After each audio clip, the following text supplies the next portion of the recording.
Este ano, o Dia Mundial da Saúde, comemorado em 7 de abril, tem como tema a depressão. A escolha da OMS não é à toa. O transtorno, cada dia mais comum, pode afetar pessoas de qualquer idade e em qualquer etapa da vida. Depressão é o assunto do Sala de Convidados de hoje.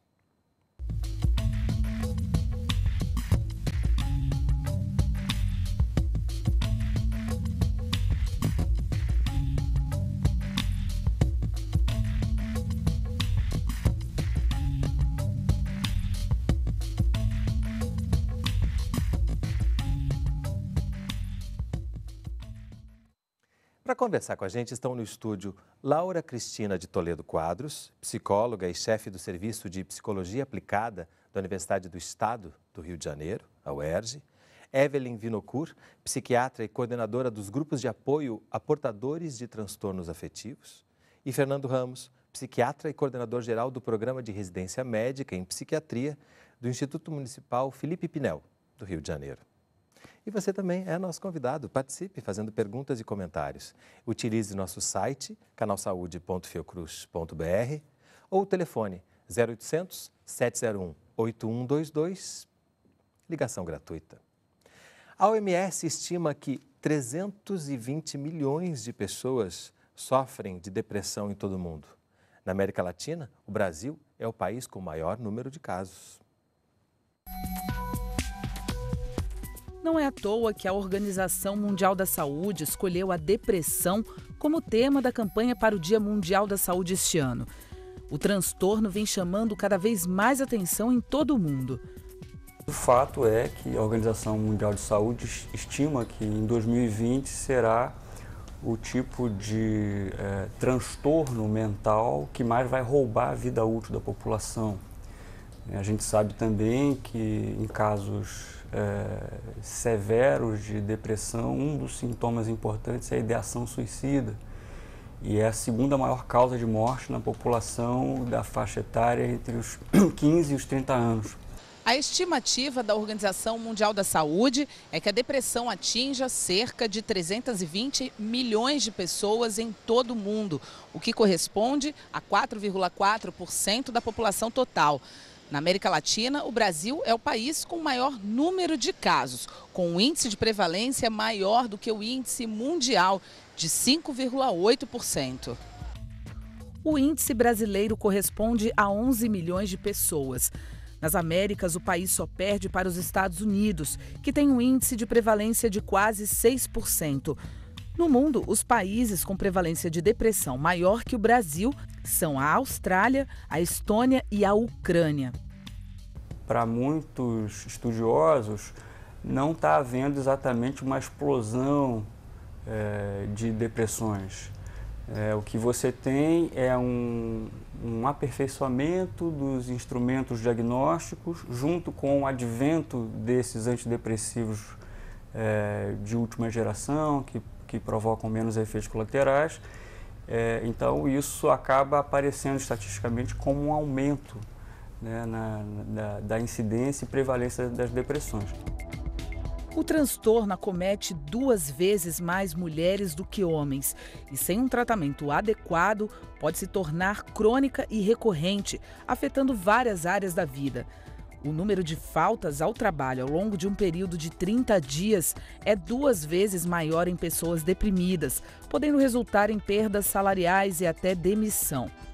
Já do ponto de vista da saúde pública, a depressão está associada a altos índices de incapacitação. E isso tem impacto nas condições socioeconômicas mundiais, já que provoca queda na qualidade de vida, maior risco de desenvolvimento de doenças como diabetes, doenças cardiovasculares e câncer, além de ser associada ao risco de suicídio. Em 2015, quase 800 mil pessoas morreram por suicídio, representando 1,5% das mortes em todo o mundo. Bom, além daquela informação de que os diagnósticos ficaram mais precisos e a medicação também ficou mais acessível, o que de alguma forma poderia ter ajudado a gente a achar que tem mais pessoas sofrendo de depressão no mundo, existe alguma explicação para o Brasil, por exemplo, está entre os que mais têm depressão no mundo, o que mais tem na América Latina? A gente tem algo no Brasil que possa nos ajudar a entender esse número que parece, olhando assim, tão elevado? Eu acho que isso é interessante, né, esses dados, porque até contraria um pouco a ideia que é disseminada, né, de que o brasileiro é feliz, aqui nós somos alegres, o que também é uma realidade, né? Eu penso que nós não podemos descolar esse tema, né, do contexto contemporâneo, dos atravessamentos atuais, né, em todas as áreas, né, econômica, política, social. E como isso nos afeta, né? Até para a gente não pensar a depressão, que é multifatorial, né? Que tem uma gama de possibilidades para se falar desse tema, mas para a gente não pensar a depressão apenas como algo que acontece dentro de um indivíduo, né? Eu acho que ela é um fenômeno de fronteira, né? Nessa relação do sujeito com o mundo. E como fenômeno de fronteira, eu acho que ele enfim, ele é atravessado por muitas questões, né? Inclusive o nosso cotidiano. Que tem uma turbulência muito Sim, propícia sim. a deixar a gente sem saber como reagir. E Sim. talvez isso também seja uma das causas. Né? E eu acho que, além disso, também nesse contexto contemporâneo, né, eu penso se não há pouco espaço, tá, para o sofrimento e para a tristeza. Né? É um contexto em que tudo é muito glamourizado, tudo tem que ser muito espetacular, e onde as tristezas, né, as decepções, as frustrações... Que são naturais. Exatamente, né? Que são da vida, elas ganham uma dimensão muito maior, e acho que isso tem uma produção, né, subjetiva nesse sujeito que está no mundo. E a gente também vê isso acontecer em crianças. Sim.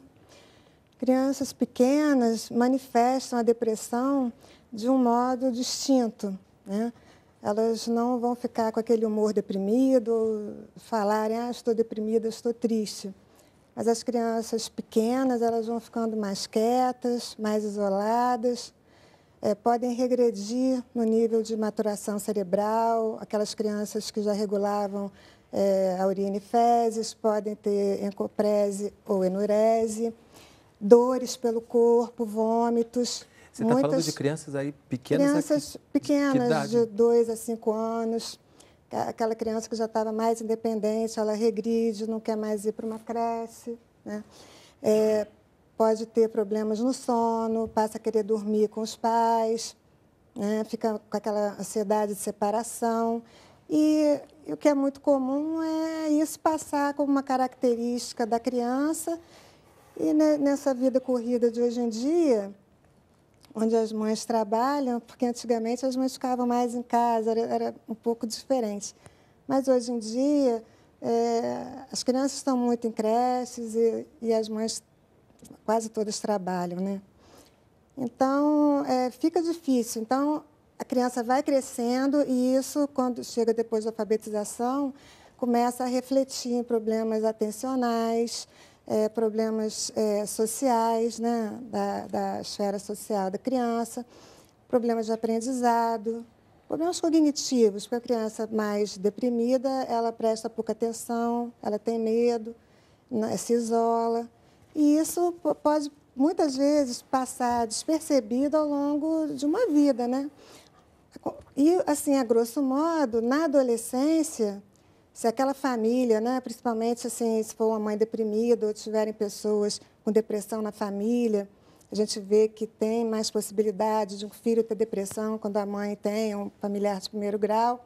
Então, se for uma criança já vulnerável e com genética, né, para ter depressão, possivelmente na adolescência, né, a partir dos 10, 11, 12 anos, com essa oscilação hormonal toda, ela comece realmente a apresentar algum sintoma que os pais passem a prestar um pouco mais de atenção, ou então a própria escola que diz que alguma coisa está acontecendo porque a criança não está conseguindo acompanhar aquela turma. Um outro dado também que chama atenção, e é curioso que eu tenha deixado isso para perguntar para o único homem convidado, é que as mulheres apresentam um índice que é o dobro que os homens. A gente também consegue entender por quê? Tem alguma pista que nos indique? Olha, eu acho assim, reunindo dois aspectos. Primeiro, como Laura falou, não dá para desconectar os transtornos mentais como um todo, particularmente a depressão, dos contextos, sejam contextos passados, sejam contextos presentes. São extremamente ligados, né, à relação com o mundo, né, tanto no passado, né, que os contextos passados nos constituem como pessoas, mas também no presente, à medida em que a gente está sendo o tempo todo afetado pelo entorno, né? Mas, ao mesmo tempo, isso não pode deixar de lado as características internas da pessoa, né? Inclusive características de gênero, por exemplo, de sexo. Isso tem diferenças, né? Não há uma identidade perfeita entre o organismo do homem e o organismo da mulher. Então, nessa combinação, características internas de cada um, né? Genéticas ou mais gerais, como, por exemplo, gênero e contextos vividos, é que dessa combinação pode surgir um quadro de depressão. O que deixa bem complexa a questão, e inclusive com dificuldades, acredito eu, de diagnóstico, quando numa sociedade a própria tristeza já é mal vista e encarada como alguma coisa não está certo com aquela pessoa.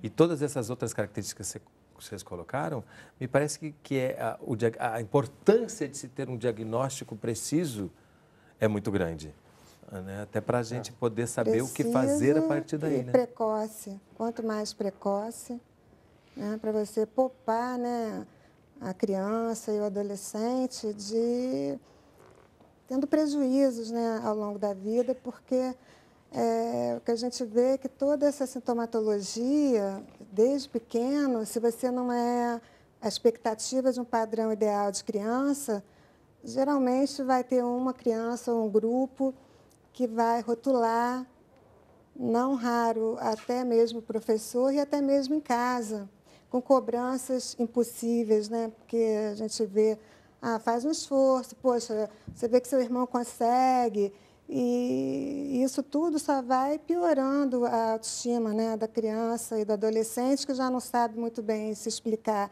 e dizer o que é. E na escola tem esse isolamento, tem essa rejeição, e ainda tem crenças, né, antigas, mas atuais, de que contamina, que pega, que não faz bem. Isso é real hoje em dia. E a dificuldade também de entender que algumas crianças podem ser mais introvertidas que outras. Sim, com certeza. Mas entender qual é o limite disso tudo, né? Sim, não, porque mesmo criança tímida, mas se ela está bem, ela com esforço, ela se junta ao grupo. Agora, tem um ponto que eu acho importante na tua questão, que é distinguir o que se tornou uma banalização do termo depressão e a depressão como diagnóstico, como problema de saúde. Por mais que a depressão como problema de saúde tenha uma prevalência relativamente alta, na verdade, o que a gente vê como, às vezes, se diz uma epidemia de depressão, no sentido popular, é muito mais o uso abusivo, às vezes, do termo para se estender, inclusive, a qualquer forma de sofrimento. Né? Hoje em dia, é até comum as pessoas não dizerem eu estou triste, é dizerem estou deprimido. Então, eu acho que seja associado a fatores, por exemplo, um luto, né? Alguém que você ama, você perde alguém que ama, você vai sofrer. Não quer dizer que você está deprimido por causa disso, né? E vai sofrer por mais de 2 semanas, né? Sim. Porque se você consulta a literatura que fica mais banalizada nas redes, né? Eles colocam, né, que você tem um tempo de 2 semanas para, se você não sair desse estado de, vamos dizer, de encolhimento, né, de perda de apetite, enfim, distúrbios do sono, então você já é um sinal de depressão, né? E acho que essa é uma questão complexa, né? Até voltando um pouquinho à questão da mulher que você colocou para ele, já que... Sim, né? Vamos somente sendo... eu acho que, pensando nesses fatores que são mais, vamos dizer, pessoais e até orgânicos, né? E o contexto em que vivemos, né? As mulheres, de uns anos para cá, elas têm mais exigências, né? E são mais pressionadas a muitas coisas, né? E acho que eu acho importante a gente não definir que o único lugar para o sofrimento é a patologia. Né? Eu acho que, assim, nas nossas práticas cotidianas, né, na área de saúde, né, como ele colocou, muitas pessoas já vêm se nomeando, né? Eu estou deprimido, uma frustração, né? Não passou na faculdade que queria, ou perdeu um namorado. São situações em que nós vemos pouco suporte, até dentro dos contextos sociais, né? Para lidar com isso. Né? Já vem logo aquela parte para outra. E toda tristeza, frustração precisa de um espaço de elaboração, né? E eu acho que nas nossas redes afetivas nem sempre isso se torna possível. E ao mesmo tempo, juntando essas duas questões, né, a gente acaba internalizando isso e acaba se autodenominando estou deprimido, quando justamente está precisando desse. Quer dizer, claro que há momentos que isso realmente confere, mas em alguns momentos pode ser que seja apenas a necessidade desse tempo de elaboração de um sofrimento. E aí tem uma pergunta aqui da Juliana Farias, minha parente de Niterói. Em que medida os profissionais da saúde e a mídia são responsáveis por esta banalização da depressão? Uma coisa que eu acho importante é em relação ao gênero, né? As alterações, flutuações, oscilações hormonais são um fator que realmente contributivo para o maior número de depressão em mulheres também, né? Isso conta, né? Sim, além disso, né? E realmente a banalização, né? São duas palavras, né? 3, né? Eu acho que é maluco, tá maluco, tá doido, né? Essa coisa de qualquer coisa que acontece, estou deprimido, ou então estou surtado, né? Então, são termos, assim, de quadros graves psiquiátricos, mas que são usados, assim, maluco beleza, enfim, né? Agora, maluco beleza até é bom, né? Tem uma coisa mais light, assim. Os outros são pressões, né? Como se você estivesse realmente tendo um comportamento que precisa ser medicado, né? Que precisa ser... Então, aí agora a questão da... Juliana, em que medida os profissionais da saúde e a mídia são responsáveis por esta banalização da depressão? Acho que a Juliana traz uma questão mais ampla, que é o que se chama de medicalização. Né? Um processo social, sociocultural, né, que não atinge só o Brasil, atinge o mundo inteiro, que é uma tendência crescente a dar conta dos problemas humanos através no vocabulário e das intervenções médicas. E isso não é, claro, isso envolve interesses diversos, interesses do complexo médico-industrial, que vê nisso o mercado, dos profissionais, é claro, por conta do seu interesse também de território profissional e de afirmação profissional.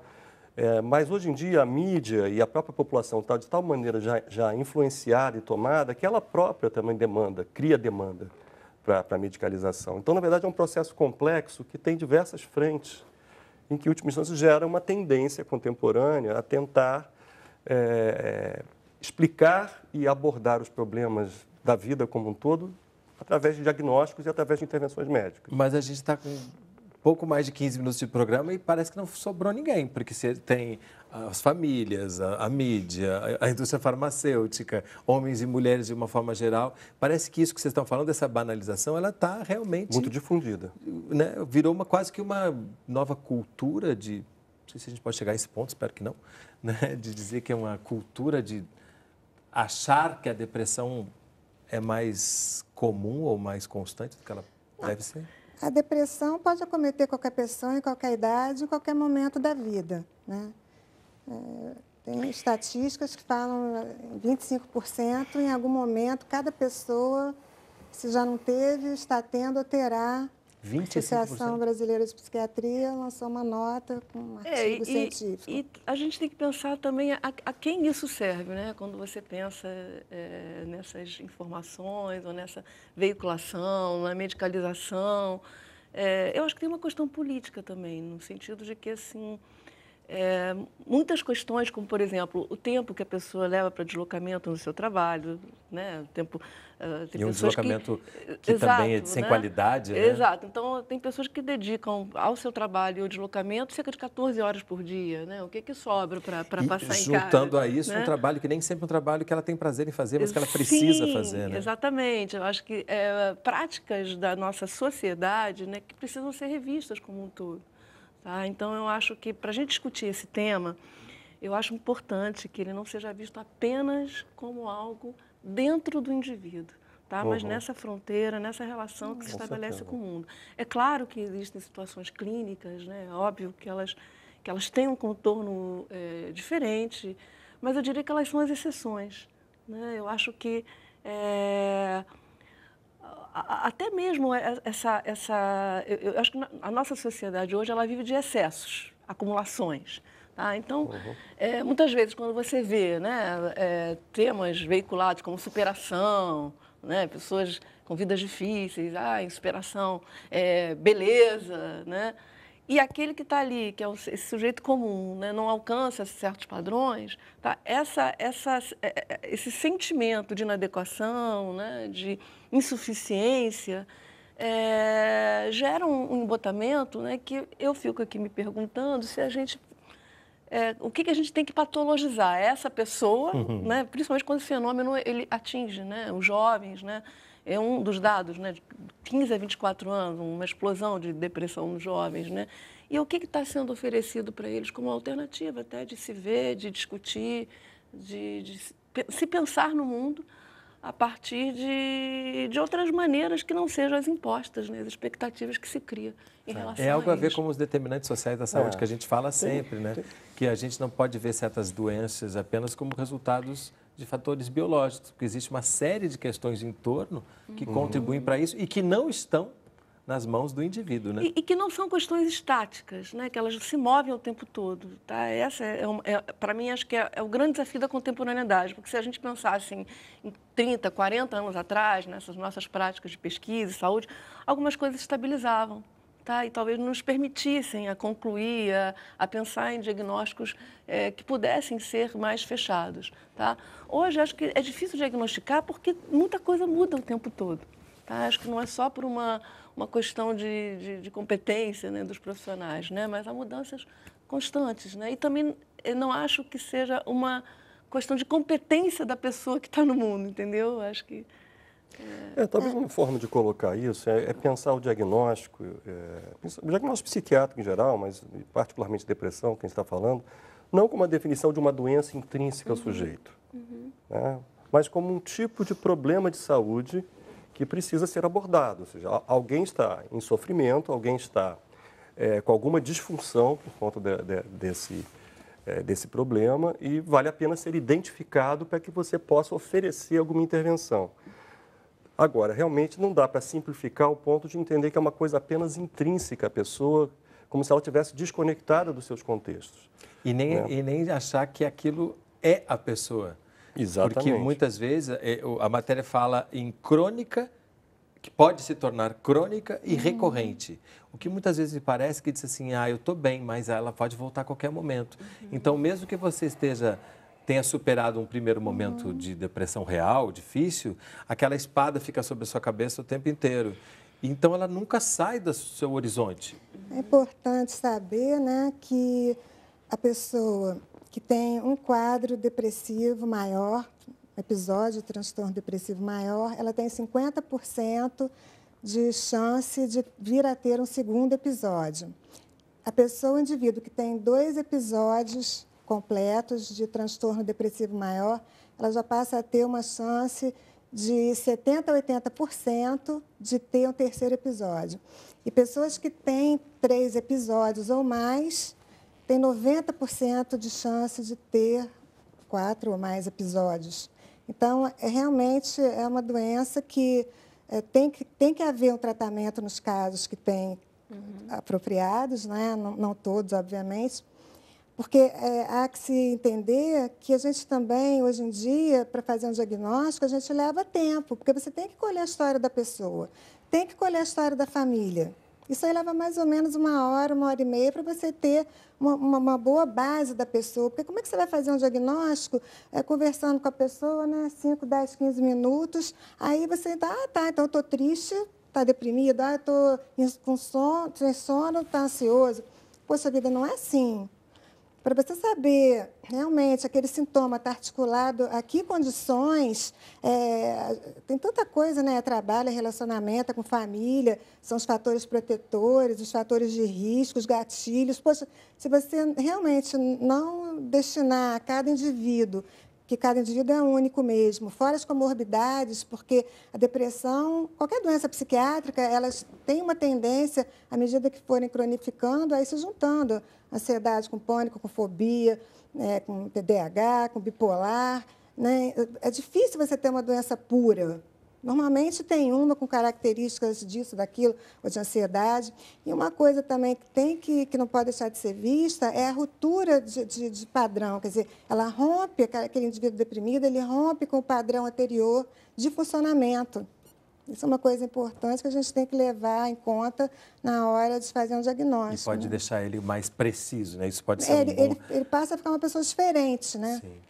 A gente ganhou esse bloco para justamente alertar que nem tudo que parece depressão necessariamente é, que existe uma sociedade que colabora para que os números apareçam e sejam distribuídos do jeito que estão, mas existem casos em que a depressão é real e ela precisa, sim, de um tratamento, de um cuidado. Vamos falar sobre eles no próximo bloco. O Sala de Convidados vai fazer um breve intervalo. Não sai daí, a gente volta já.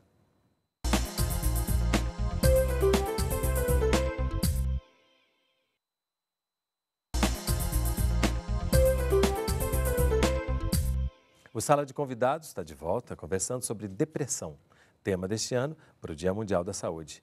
Nossos convidados são Laura Cristina de Toledo Quadros, psicóloga e chefe do Serviço de Psicologia Aplicada da Universidade do Estado do Rio de Janeiro, a UERJ, Evelyn Vinokur, psiquiatra e coordenadora dos grupos de apoio a portadores de transtornos afetivos, e Fernando Ramos, psiquiatra e coordenador geral do Programa de Residência Médica em Psiquiatria do Instituto Municipal Felipe Pinel, do Rio de Janeiro. E você também é nosso convidado, participe fazendo perguntas e comentários.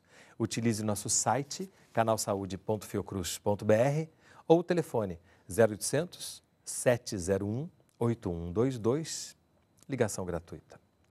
Conversar abertamente sobre depressão é o primeiro passo para entender melhor o assunto e diminuir o preconceito. Um transtorno difícil de ser aceito, tanto por quem está vivendo quanto por quem convive. Na maioria das vezes, o preconceito impede a ajuda. Foi o caso do advogado Francisco Picozzi. Começou com uma irritabilidade muito grande, né? E assim, não uma insônia direto, mas um sono intranquilo, um sono sem qualidade, que fazia com que eu ficasse muito triste às vezes durante o dia e chorasse lembrando de situações. Tudo era muito negativo na cabeça, vinham pensamentos do nível, você não vai conseguir vencer isso, você não vai conseguir mais trabalhar, você vai perder tudo e virar mendigo na rua. Os pensamentos mais loucos que você pode imaginar mexem com a sua estima, fazem você ficar intolerante com tudo, você passa a ser menos humano. A maioria dos estudos indica que as causas da depressão são genéticas e que ela é provocada por uma disfunção química no cérebro, podendo ou não estar associada a histórico familiar. Apesar disso, muita gente acredita que essa explosão nos casos de depressão tem a ver com o mundo contemporâneo, com seu ritmo intenso de vida e cobranças desumanas, fazendo com que as pessoas se sintam cada dia mais insuficientes. Francisco conta que se sentia pressionado por todos os lados. Pressão é uma coisa que te pressiona.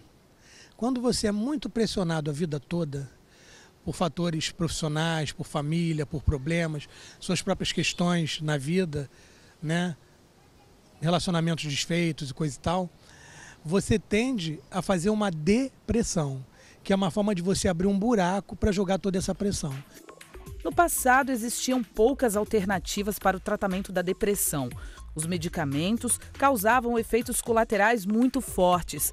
Com o avanço da tecnologia e a amenização destes efeitos, o tratamento ficou mais acessível, o que também trouxe outros efeitos, desta vez sociais. O tema da depressão ganhou um relevo cultural imenso, né? Qualquer revista de moda feminina fala sobre sintomas da depressão. Muitas pessoas, às vezes, chegam para um profissional de saúde mental já com um diagnóstico, dizendo, eu tenho esse sintoma, já chega com um diagnóstico pronto, digamos assim. A gente tem também uma banalização da prescrição de antidepressivos, muitas vezes por médicos que não são psiquiatras. Então, é claro que antidepressivos mais eficientes e que não produzem tantos efeitos colaterais são muito bem-vindos e, em muitas situações, num tratamento bem conduzido, isso pode fazer justamente a diferença entre a vida e a morte. Mas há o outro lado que também deve ser tema de reflexão. Mas como saber se o que uma pessoa está sentindo é apenas uma tristeza natural ou sintoma de depressão? Alexandre Ribeiro explica que existem 2 grandes grupos da doença. Um deles é a distimia, a forma mais leve da depressão. Que a pessoa sofre de um cansaço, um desânimo, consegue funcionar bem na vida, mas há uma sensação de vazio permanente. No outro grupo está a depressão mais grave, aquela que pode levar a pessoa a ficar em estado catatônico e afetar o curso normal da vida. Entre os principais sintomas estão a perda de libido, o aumento ou diminuição bruscos de apetite, a insônia ou sono excessivo, a lentidão do pensamento ou psicomotora, ou, nas situações limite, o pensamento suicida. Esses são casos em que nenhum psiquiatra vai hesitar de fazer uma prescrição, de prescrever antidepressivos, né? Nos casos das depressões mais leves, aí é controverso. Há psiquiatras que vão medicar, outros que vão dizer não. A abordagem principal é a abordagem psicoterápica. O Sistema Único de Saúde disponibiliza toda uma rede de saúde mental em que casos de depressão podem ser acolhidos e tratados. Basta procurar uma unidade básica de saúde que conte com equipe de saúde mental, ou seja, psicólogos e psiquiatras que irão avaliar caso a caso. Em situações emergenciais de crise, o usuário pode buscar os centros de atenção psicossocial da sua região. Você tem o CAPS 1, o CAPS 2 e o CAPS 3. O CAPS 3 funciona 24 horas, inclusive finais de semana e feriados. E ele tem leitos de acolhimento. A pessoa pode ficar, às vezes, até uma semana internada, se for o caso. E você tem sempre profissionais que estão de plantão ali para receber esses casos. O CAPS é o ordenador da rede. Então, é também um local, o CAPS 3, esse que funciona 24 horas. É um local que a pessoa deve procurar quando estiver atravessando uma situação de crise, onde a família deve levar o familiar que estiver passando por essa situação.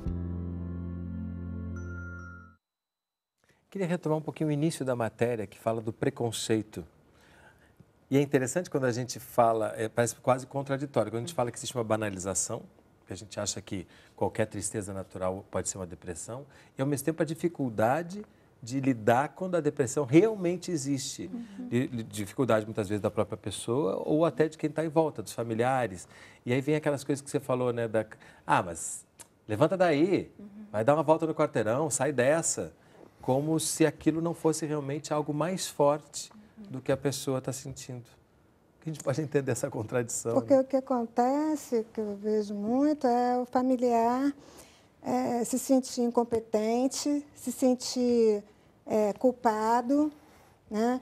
Poxa, eu botei no mundo um filho assim, e doença psiquiátrica, tarja preta, maluco, dependência de remédio a vida inteira, nem pensar, então meu filho levanta, vamos. Aí compara com um colega, com um primo. É que nem você pedir uma pessoa que está mal de pneumonia que vai correr quilômetros. Naquele momento é impossível. E o familiar vai ficando irritado, vai ficando com raiva. E aquele indivíduo doente vai ficando muito acuado, realmente sem espaço. E fora que a depressão já afeta a parte cognitiva, afeta a motivação, afeta a função executiva, tomada de decisão, né? Então, ele fica mesmo comprometido até em dar uma resposta mais adequada e ele vai murchando ali, o que compromete mais ainda o estado Eu acho depressão, que tem um né? ponto que surgiu na matéria que eu acho que é importante esclarecer, porque fica como uma coisa ou outra. Ou é causa biológica ou é causa ligada ao contexto. Acho que é importante entender que as duas coisas, como a gente falou desde o início, estão interligadas. O que, na verdade, o lado biológico contribui é com a vulnerabilidade. Tem pessoas que são mais vulneráveis a, numa situação de tensão constante, desenvolver um quadro depressivo do que outras.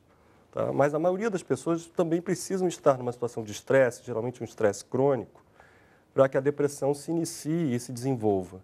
É claro que no momento que você tem uma depressão diagnosticada, já há uma alteração interna na pessoa, mas isso não se deu por um movimento de dentro para fora, isso muitas vezes se deu por um movimento de fora para dentro. Uma coisa que poucas pessoas às vezes se dão conta é que o nosso organismo também é regulado pelo contexto. Né? O nosso organismo é aberto ao mundo, né? Então o que se passa no mundo também afeta a nossa estrutura orgânica. É que quando usa a palavra genética, a gente começa a achar que é tudo predisposto já. Exatamente. Né? É por isso que eu entendo como um fenômeno de fronteira, né? Onde essa relação ela vai se potencializando a partir das diferenças, das singularidades, né? E também é importante, nesse esclarecimento, né, que isso não seja compreendido como fraqueza, né? Essa vulnerabilidade não é uma fraqueza, não é uma incompetência, né? As pessoas são diferentes, têm sensibilidades diferentes às experiências. Algumas acumulam, né, e até onde dá, né, e de repente chegam num ponto limite, outras vão tentando organizar isso, né, mas o sofrimento, ele tem peculiaridades. E acho que as situações, né, que são mais extremas, né, muitas vezes, dentro do ambiente, aquilo também não foi acolhido ou legitimado, tá, devidamente. Porque é difícil a gente ver alguém que, de repente, tem uma vida cotidiana, né, começar, como ele colocou, né, na reportagem, começar a ter pensamentos, né, se eu perder tudo, se eu virar um mendigo, que, para quem está escutando, não faz sentido. Tá? Para quem está sentindo, faz muito sentido. Né? Exatamente. Homem, né? Eu achei até interessante da que o nosso personagem que anima o programa seja um homem, né? Porque isso quebra muitos paradigmas, né? Até mesmo de potência, né? De força. Né? E, na verdade, né? São situações, né, que talvez não tenham uma explicação. Isso que eu acho que angustia muita gente, né? Exatamente. Especialmente as pessoas que querem achar explicação Agora, em tudo, tem um né? ponto nessa questão de gênero que eu acho que é importante, que você está um pouco trazendo, Laura, que é assim, há uma tendência às mulheres estarem super representadas na população que busca atendimento para a depressão, enquanto que os homens estão subrepresentados. Porque as mulheres buscam mais do que os homens. Né? E como foi dito ali pelo Alexandre, quer dizer, a mídia dirigida à mulher tem acentuado muito a questão da depressão, e a mulher, por tudo que a cerca hoje, está realmente muito sujeita à experiência de sofrimento. Então, isso acaba sendo, muitas vezes, um caminho possível para, né, levar ao seu sofrimento. Enquanto que os homens ainda continuam, mesmo com todas as mudanças ao longo das últimas décadas, muito ainda socializados na sua formação para serem autônomos, para terem que se virar sozinhos. Eles têm muita dificuldade de procurar ajuda de uma maneira geral, e inclusive quando estão num quadro depressivo. Então, geralmente, quando chegam com dificuldade, geralmente trazido por algum familiar, geralmente muito humilhados, né, com essa situação. Né, porque exatamente vem como sinal de fraqueza, como a Laura falou. E não é fraqueza, é um problema de saúde. Esse é o estigma, né, que fica, é o preconceito que continua, a gente vê nas famílias. Já o Henrique de BH diz assim, que bobagem, gente que ocupa a mente não deprime. Quem tem o que fazer não deprime. Então, só quem não faz nada da vida. É só arranjar o que fazer e pronto. Simples assim. Então está tudo resolvido, né? Por isso as pessoas sofrem até graus extremos, né? Porque você sempre vai ouvir da boca de alguém, ou um olhar, uma palavra, uma frase que realmente derruba a pessoa que já está meio que derrubada, né? E acho que esse momento também contemporâneo, né, onde nós somos submetidos frequentemente a um número incomensurável de informações, né, eu acho que nos coloca também, acho que tem um paradoxo, né, ao mesmo tempo em que esse tempo é acelerado e preenchido com muitas coisas, inclusive informações, eu acho que sobra pouco espaço para a gente até ver o sentido da vida, né? E aí é como se talvez, né, esse sentido da vida, ou esse momento em que você para ver essa questão existencial, né, tivesse que ser patologizado, entendeu? Porque quando você, às vezes, né, tem relatos, né, até de executivos que rompem com tudo, né, de pessoas que mudam suas vidas completamente, tá? Porque talvez tenham tido aí uma chance de repensar as suas próprias vidas, mas eu acho que no nosso cotidiano, no cidadão comum, isso nem sempre é possível. E cada vez mais não sobra mesmo tempo, né? Você sai, tantas horas de trânsito para ir para chegar ao trabalho, para voltar.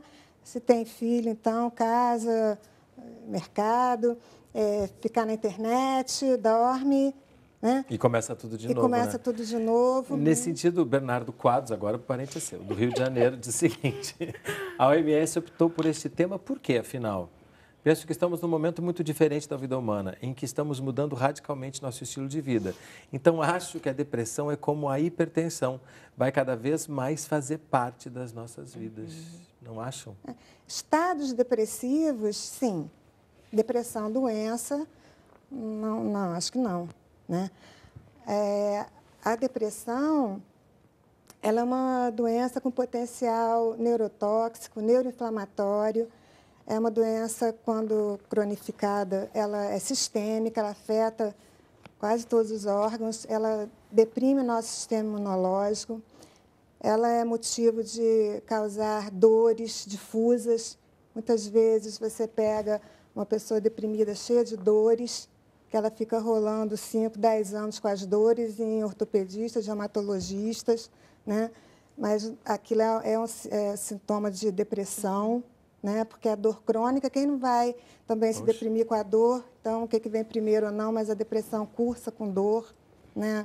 A depressão não só é aquela pessoa de humor deprimido, anedonia, que não tem prazer por nada, né? A gente tem que entender que a depressão também pode ser uma depressão irritada, né?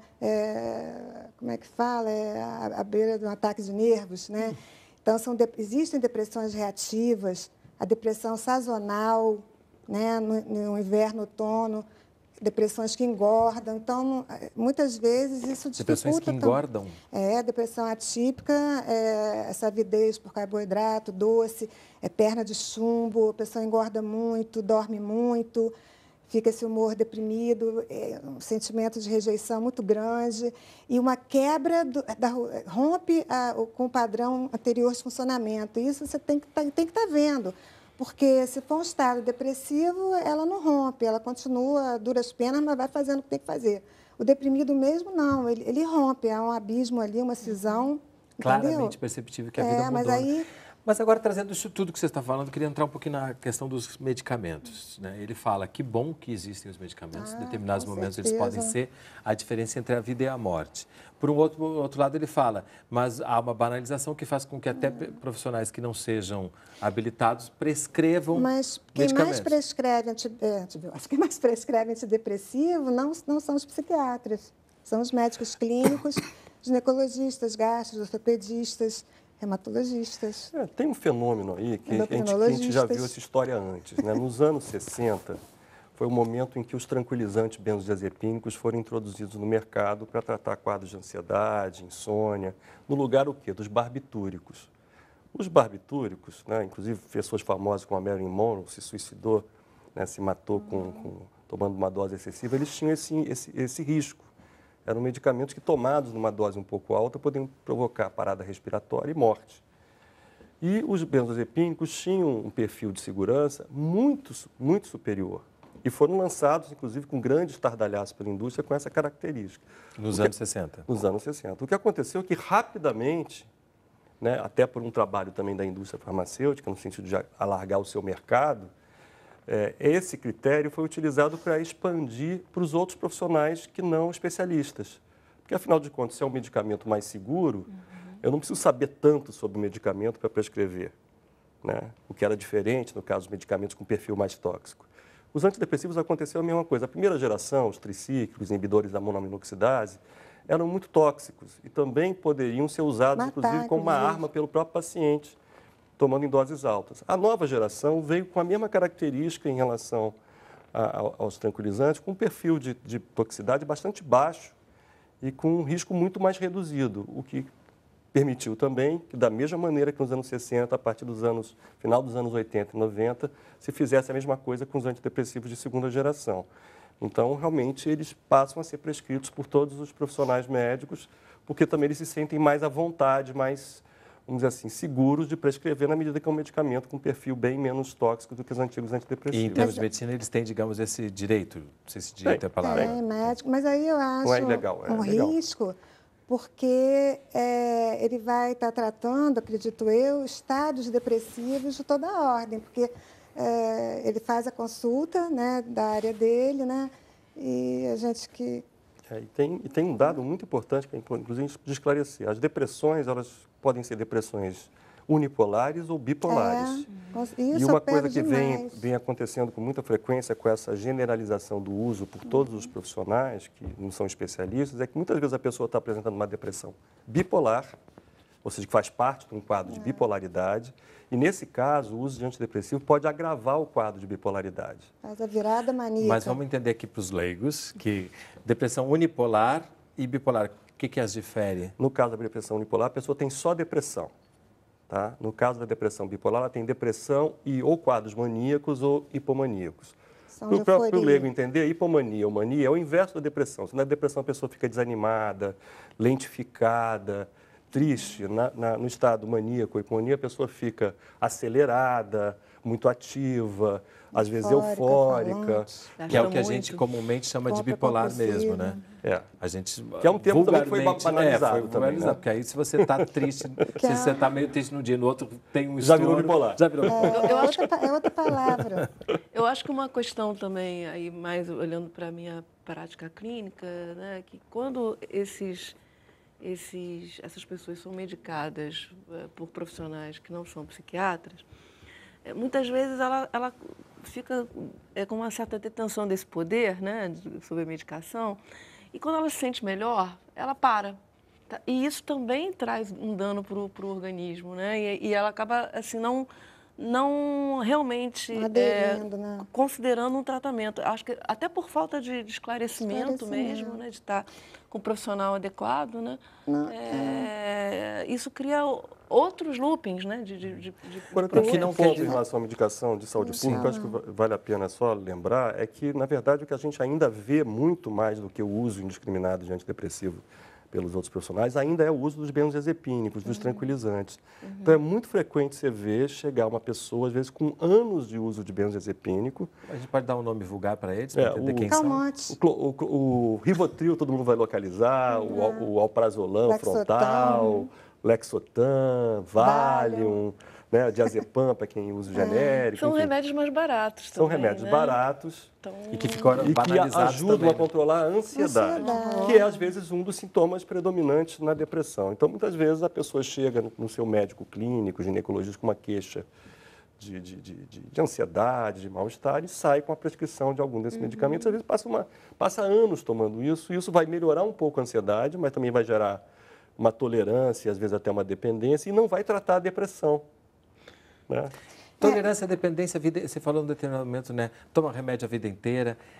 É quase que inexorável que uma pessoa que apresenta um quadro de depressão bem diagnosticado e tem um acompanhamento correto, de que esses medicamentos durarão para a vida inteira? Não. A pessoa que tem uma carga genética pequena, e se ela tem fatores do meio muito grandes, ela vai ter uma tendência a deprimir mais do que uma pessoa, aliás, ao contrário, se a pessoa tem uma carga genética maior e tem os fatores de risco, gatilhos diários muito intensos, está mais sujeita a ter quadros piores.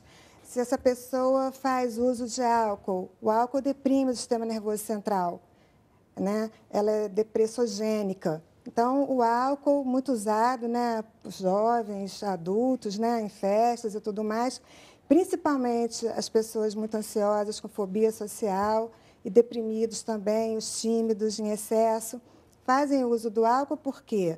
Porque dá uma euforia inicial, depois joga no fundo do poço, né? Então, vai tendo que tomar álcool, né? Então, drogas, né? A doença bipolar também é um grande fator de risco, causas trabalhistas, relação interpessoal entre os casais, namorados, tudo isso são coisas que a gente passa aí toda hora e que vai, realmente, se a pessoa não fizer um tratamento, um suporte para que ela seja uma pessoa mais resiliente, que nem aquele carro que bate, afunda a lataria, mas depois ele volta.